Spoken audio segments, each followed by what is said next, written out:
رات کے 10 بجے ہیں۔ السلام علیکم، یہ ریڈیو پاکستان ہے۔ مجاہد خان سے خبریں سنیے۔ اہم خبروں کا خلاصہ۔ آئندہ مالی سال کا 18,877 ارب روپے مالیت کا وفاقی بجٹ آج شام قومی اسمبلی میں پیش کر دیا گیا۔ وزیر خزانہ نے ریلیف اقدامات کا اعلان کرتے ہوئے گریڈ 1 سے 16 تک کے سرکاری ملازمین کی تنخواہوں میں 25% اور گریڈ 17 سے 22 تک کے سرکاری ملازمین کی تنخواہوں میں 20% اضافے کا اعلان کیا، جبکہ ریٹائرڈ سرکاری ملازمین کی پینشن میں 15% اضافے کی تجویز ہے۔ وزیر اعظم نے اسلام آباد میں تمام ضروری جدید سہولیات سے مزین صحت ٹاور کی تعمیر کی ہدایت کی ہے۔ نیو یارک میں ICC عالمی کپ ٹورنامنٹ میں بھارت اور امریکہ کے درمیان میچ جاری ہے۔ اور اب خبریں تفصیل کے ساتھ۔ آئندہ مالی سال کے وفاقی بجٹ کا اعلان کر دیا گیا ہے، جس کا مجموعی حجم 18,870 ارب روپے ہے۔ بجٹ میں مالیاتی نظم و ضبط، پیداواری شعبوں کے لیے معاونت اور عام آدمی کے لیے سہولت فراہم کرنے پر خصوصی توجہ دی گئی ہے۔ وزیر خزانہ محمد اورنگزیب نے آج تیسرے پہر قومی اسمبلی میں بجٹ تجاویز پیش کرتے ہوئے کہا کہ مجموعی محاصل کا تخمینہ 17,815 ارب روپے لگایا گیا ہے۔ ان میں FBR کی جانب سے جمع کیے گئے 12,970 ارب روپے اور نان ٹیکس ریونیو کے 4,845 ارب روپے شامل ہیں۔ ریلیف کے اقدامات کا ذکر کرتے ہوئے وزیر خزانہ نے گریڈ 1 سے 16 تک کے سرکاری ملازمین کی تنخواہوں میں 25%، جبکہ 17 سے 22 گریڈ تک کے ملازمین کی تنخواہوں میں 20% اضافے کا اعلان کیا۔ انہوں نے ریٹائرڈ سرکاری ملازمین کے پینشنز میں 15% اضافے کی تجویز پیش کی۔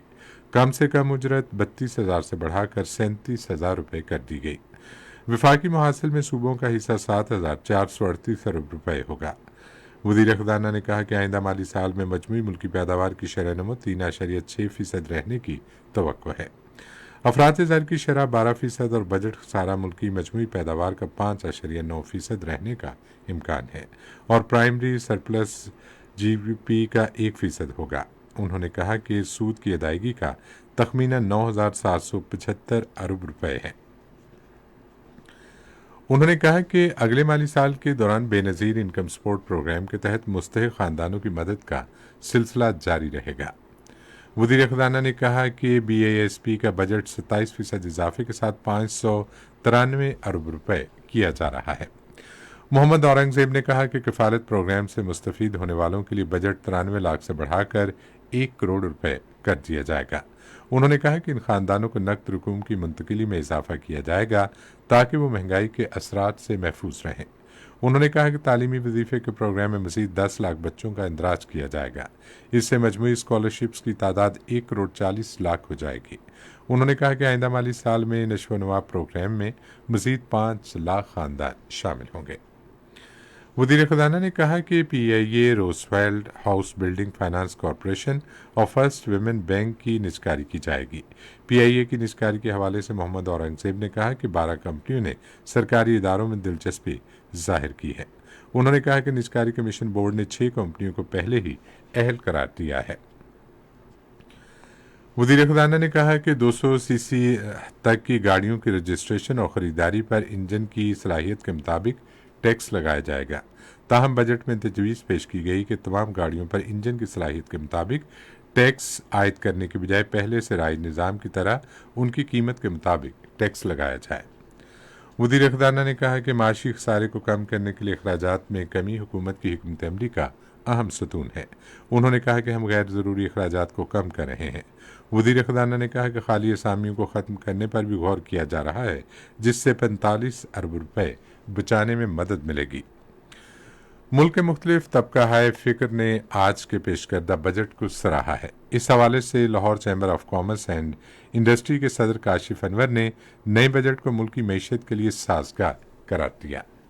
میں گورنمنٹ کو پہلے تو مبارکباد دینا چاہوں گا کہ 2024 اور 25 کا بجٹ گورنمنٹ نے پیش کیا ہے. ہم تمام ایسے اقدامات کو اپریشیٹ کرتے ہیں جو اکانومی کے لیے اور یہاں پر تمام انڈسٹری کو چلانے کے لیے لیے گئے ہیں. However, ایگریکلچر کے لیے، سولر انڈسٹری کے لیے یہ بہت اچھا اقدام ہے گورنمنٹ کا کہ آلٹرنیٹ انرجی کی طرف جانا، اور جس طرح بجٹ سے پہلے جو افواہیں آ رہی تھیں کہ سولر انرجی کے اوپر، سولر سیکٹر کے اوپر ٹیکسیشن کو بڑھانے کی طرف جا رہے ہیں، تو یہ گورنمنٹ نے یہ بہتر اقدام کیا ہے.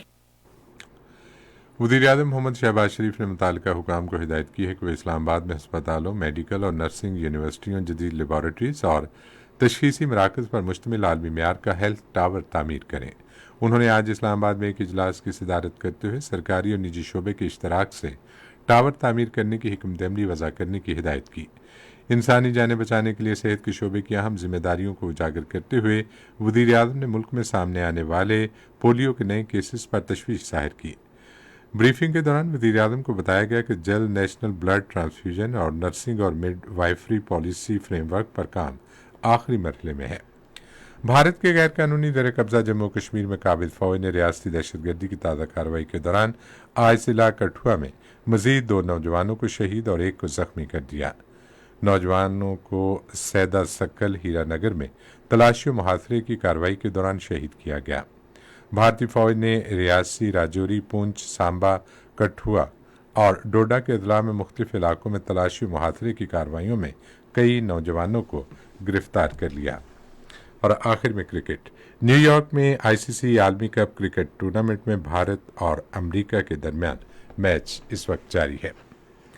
اسی کے ساتھ خبریں ختم ہوئی. مزید خبروں اور تجزیوں کے لیے آئیے ہماری ویب سائٹ پر، پتہ ہے radio.gov.pk، اور فیس بک کے link radio Pakistan news official پر براہ راست ویڈیو سٹریمنگ بھی ملاحظہ کیجیے.